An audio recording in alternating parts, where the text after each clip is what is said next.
Hello, and welcome back to the channel. In today's explosive video, you'll witness a powerful confrontation between conservative rising star Karoline Leavitt and a CNN host who clearly tries to take her down. What starts as a tense interview quickly turns into a masterclass in composure and truth-telling. Karoline holds her ground, challenges false narratives, and wins the room, all live on national television. If you support bold voices who stand up for their beliefs, don't forget to hit the like button, subscribe to the channel, and share this moment with your friends. Karoline Leavitt enters the CNN studio with a calm and collected demeanor. Despite knowing the reputation of the network and the tough stance many hosts take against conservative figures, she arrives prepared and focused. The host, trying to assert control early on, frames the conversation with leading questions designed to box her in. But Karoline doesn't flinch. Instead, she listens carefully, leans in, and answers with clarity, confidence, and facts that immediately shift the tone in the room. The audience quickly realizes this isn't going to be a typical interview. The first major moment comes when Karoline is asked about her stance on the recent controversial education policy. The CNN host attempts to paint her as anti-progress, using buzzwords and loaded phrases. Karoline smiles slightly, then calmly breaks down the reality of the policy, citing not only legislation but also public support statistics. Her response leaves the host momentarily silent. What's more shocking is the quiet nods from a few behind-the-scenes producers caught on the corner of the screen. Karoline's approach is working. As the interview progresses, Karoline begins to take more control of the conversation. Rather than responding defensively, she starts to ask the host questions, turning the dynamic upside down. She challenges the host on journalistic objectivity, using CNN's own past headlines as examples. The host, visibly uncomfortable, attempts to steer away, but Karoline presses on with poise. Her technique isn't aggressive, but firm and respectful, a quality that resonates with viewers.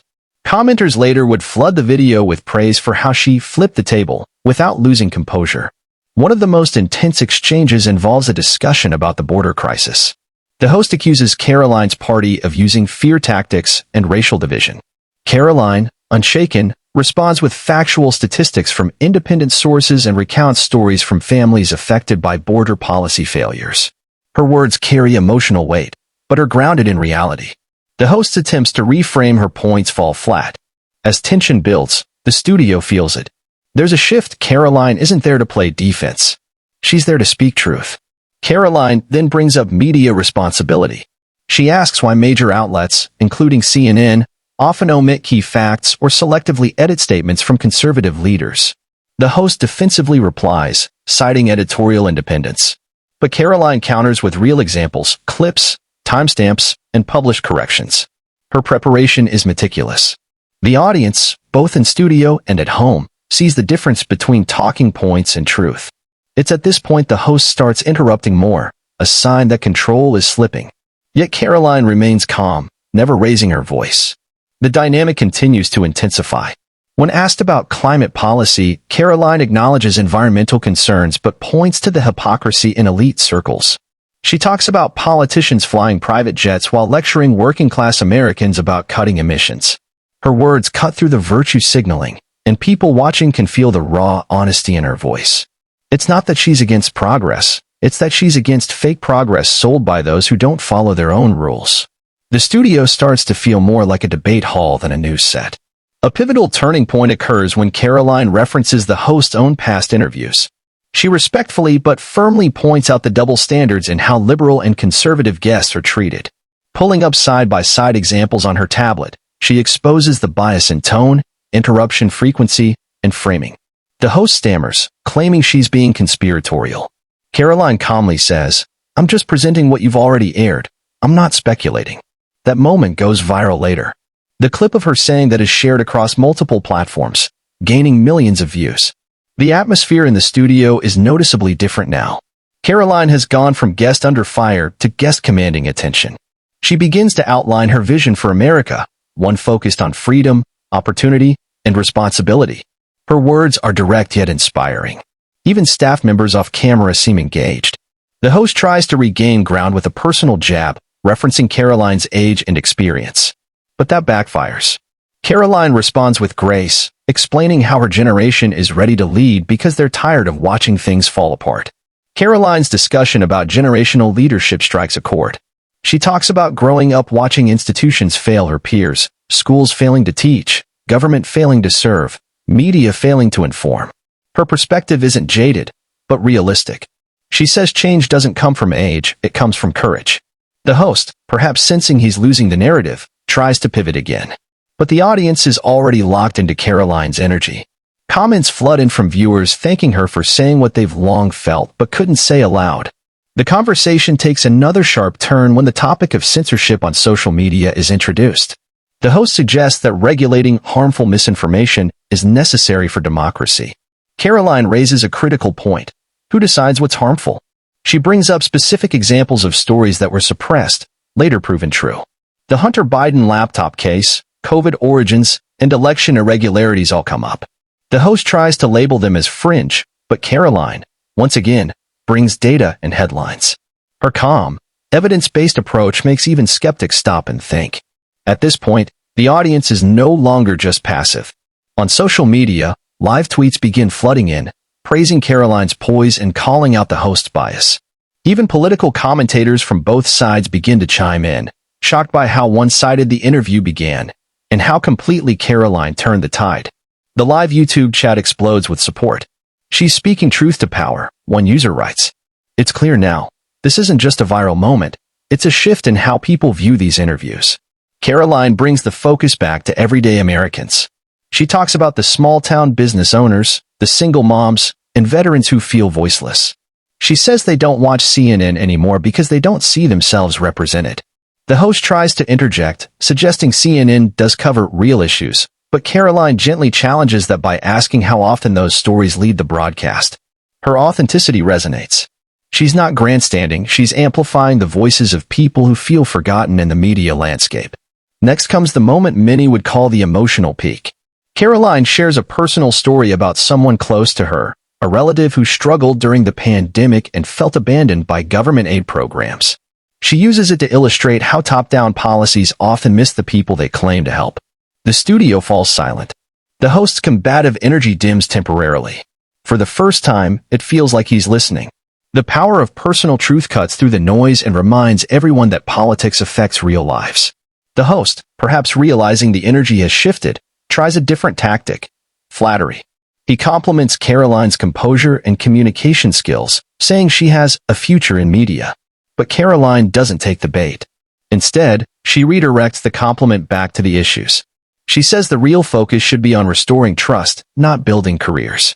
Her humility in that moment only increases her credibility. Viewers see someone who's not there for fame, but for impact. And that makes all the difference in today's media world. The interview pivots to foreign policy. Karoline takes a clear, firm stance. America must prioritize strength through clarity, not chaos. She criticizes the current administration's inconsistent positions on key conflicts and alliances. The host, sensing the sharp shift, tries to downplay her experience on such topics. But Karoline responds with policy knowledge and specific examples. She's done her homework. Her answers aren't just ideological, they're grounded in strategic logic.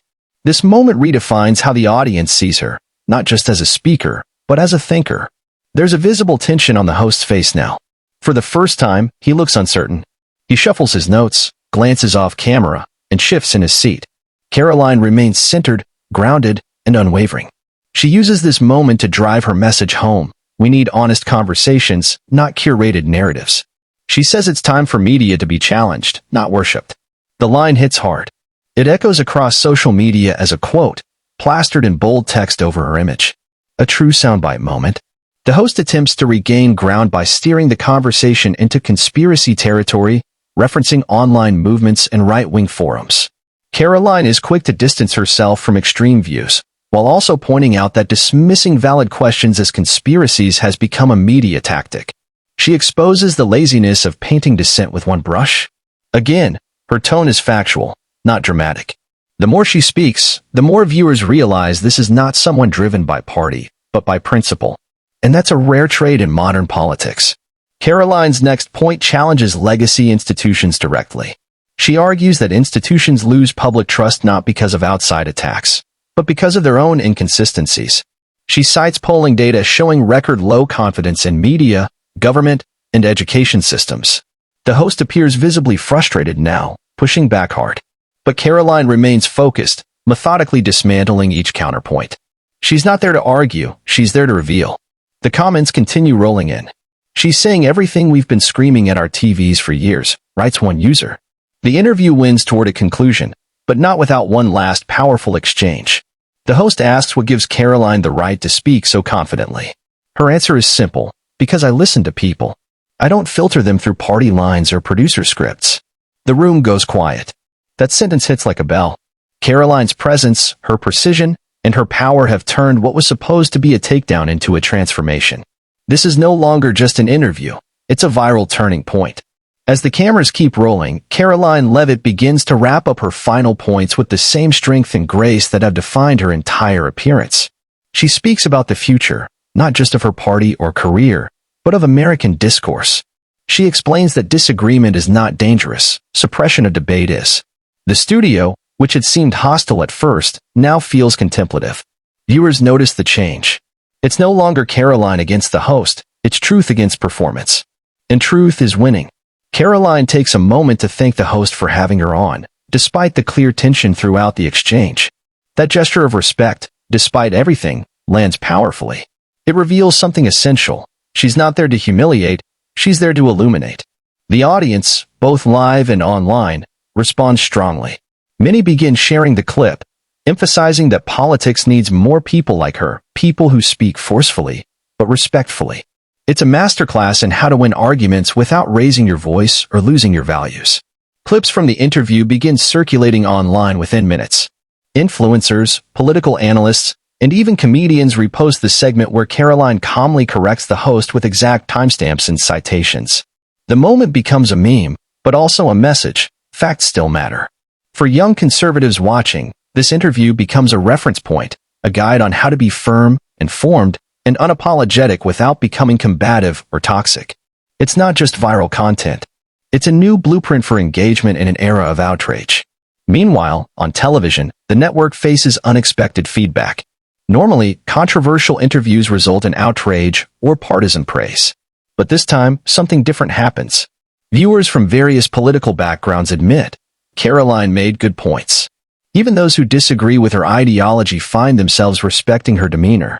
That rare crossover appeal is what turns a single moment into a cultural flashpoint. Articles begin popping up online. Karoline Leavitt outsmarts host. CNN guest turns interview upside down. And, is this the new voice of Gen Z politics? Karoline's composure during the most intense moments becomes a subject of analysis in media schools and social commentary platforms. Experts break down her technique, her use of pauses, her eye contact, her rhetorical structure. It becomes clear that this wasn't just charisma. It was preparation, principle, and poise. Young viewers especially take notice. They start quoting her, stitching her interview into their own TikToks, and referencing her points in debates. A political moment turns into a cultural wave, all sparked by one live exchange. The segment trends on Twitter, YouTube, and even Facebook. It reaches beyond the usual political echo chambers. Moms share it in group chats. College students argue about it in dorms. Political pages across the spectrum clip different parts, each trying to frame it in their narrative. But one thing remains constant: Karoline Leavitt stood her ground. Not by yelling, not by evading, but by confronting bias with better ideas. That alone elevates the conversation far beyond what anyone, especially the host, expected.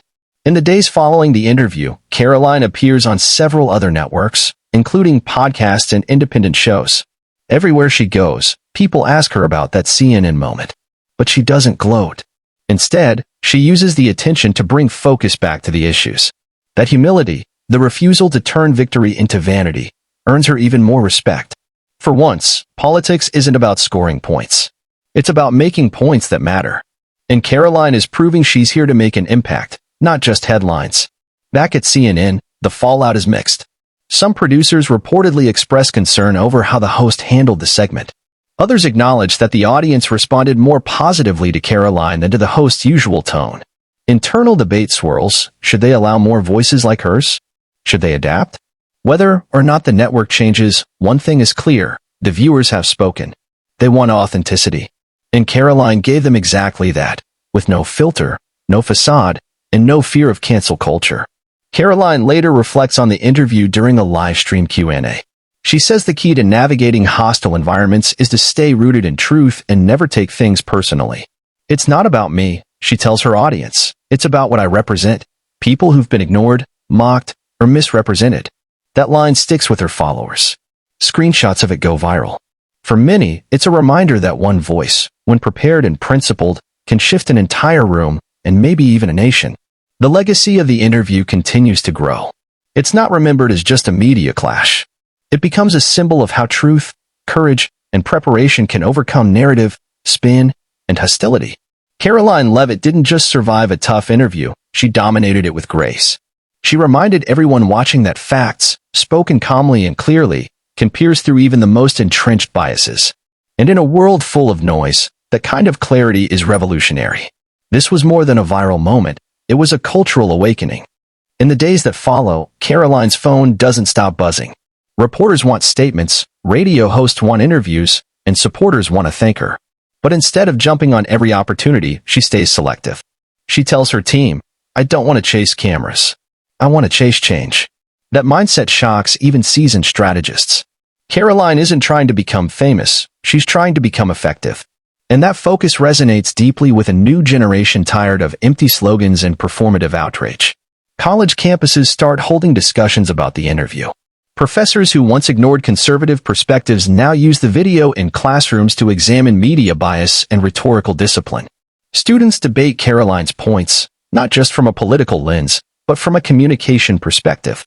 She didn't just win with facts. One student says, she won with tone. That analysis is repeated across online forums and media literacy programs. What began as a political encounter becomes a communication case study watched by thousands of educators and students alike. The host, meanwhile, faces backlash not from his producers, but from viewers who accuse him of arrogance and condescension. YouTube comments under CNN's official clip are overwhelmingly critical of his approach. This was supposed to be a takedown, but she owned the show, writes one viewer. Another adds, he interrupted her every time she started making sense. The pattern is obvious. People are craving respectful, real dialogue. Karoline didn't just talk. She listened, reflected, and spoke with conviction. That's what won them over. Karoline's campaign team releases a statement days after the interview, thanking viewers for the overwhelming support. They include a donation link, but frame it differently. Help us reach more people with truth, not spin. The message resonates. Her fundraising triples within a week. More importantly, she gains tens of thousands of new subscribers across her social platforms. These aren't just fans, they're followers who feel seen, heard, and represented. She's building something bigger than a moment. She's building momentum. Political analysts try to explain the phenomenon. Some say Karoline's youth makes her relatable. Others credit her media savvy or policy knowledge. But the most common analysis is this: she was real. Not rehearsed, not angry, not pandering, just real. And in today's political media landscape, that kind of honesty is both refreshing and rare. It's what makes her viral moment last longer than the news cycle. Weeks later, people are still sharing the interview, quoting her lines, and pointing to her as a model for the future. One viral clip, the moment Karoline says, I'm just presenting what you've already aired. I'm not speculating, is now on TikTok, Instagram Reels, and Twitter. It's remixed into edits, reaction videos, and even rap tracks. But instead of mocking, the tone is admiring. This isn't ridicule, it's respect. Content creators begin stitching the clip with their own commentary, explaining why this interview is so important for young people to watch. Karoline becomes more than a politician, she becomes a media movement. She's invited to speak at universities, rallies, and national conferences. But at every stage, Karoline insists on keeping the message centered on people, not herself. She repeats this mantra, I'm not the story. The story is that truth still works. And that humility, over and over again, multiplies her impact. She becomes the rare political figure who can speak at a town hall one day and go viral the next, without ever changing her tone or selling out her values. Even critics begin acknowledging her strength. Liberal columnists write that while they disagree with her policies, they admire her composure. Some go as far as to say she should be given more airtime. That kind of praise, especially across ideological lines, is almost unheard of in today's divided media. But it proves one thing: authenticity cuts through partisanship. Karoline didn't compromise. She didn't appease. She showed up, spoke clearly, and left the room changed. And that's a lesson everyone can learn from, left, right, or center. Meanwhile, other politicians take note. Some try to mimic her style, but the audience can tell the difference. Karoline didn't go viral because she followed a strategy. She went viral because she followed her conscience. You can't fake that. Her appearance marks a shift. Now, voters are starting to demand the same level of clarity and courage from others. They ask, why can't every leader answer like this? And once people see that kind of leadership is possible, they don't want to settle for less. In private, Karoline reflects with her closest advisors. She says she never planned for the interview to blow up like this. Her goal was simple: tell the truth and hold the line. That simplicity became her strength. Because in an age of scripted narratives and viral outrage, the real revolutionary act is honesty. Her team agrees. They begin planning more appearances, not to chase fame, but to multiply her message. The mission is no longer just about one candidate. It's about reclaiming truth in public life. As media outlets attempt to regain control of the narrative, Karoline does something unexpected. She uploads the full, unedited version of the interview to her personal channel. No cuts, no edits, just the raw conversation. That move earns her even more respect. This is how you do transparency, one journalist tweets. Others begin comparing her unfiltered strategy to the heavily produced clips from legacy networks. The contrast is glaring. In a world of spin, Karoline's decision to go raw feels revolutionary, and it works. The unedited version quickly racks up millions of views. People across the political spectrum watch it in full, and many find themselves surprised. Without interruption or framing, Karoline's arguments shine even brighter. Comments flood in. I didn't expect to agree with her, but she's making a lot of sense. That kind of organic support can't be bought or engineered. It has to be earned, and Karoline is earning it by respecting her audience's intelligence and letting the facts speak louder than the format. Soon, traditional TV is no longer the only place discussing the moment. Podcast hosts dedicate entire episodes to breaking down Karoline's points. Psychology experts analyze her calm demeanor under pressure. Debate coaches reference her performance as a teaching model. She becomes a subject of conversation in circles far beyond politics, in education, business, leadership, and communication. Everyone's asking the same question: how did she do it? The answer is simple: truth, poise, and preparation. But the impact is anything but simple. It's profound.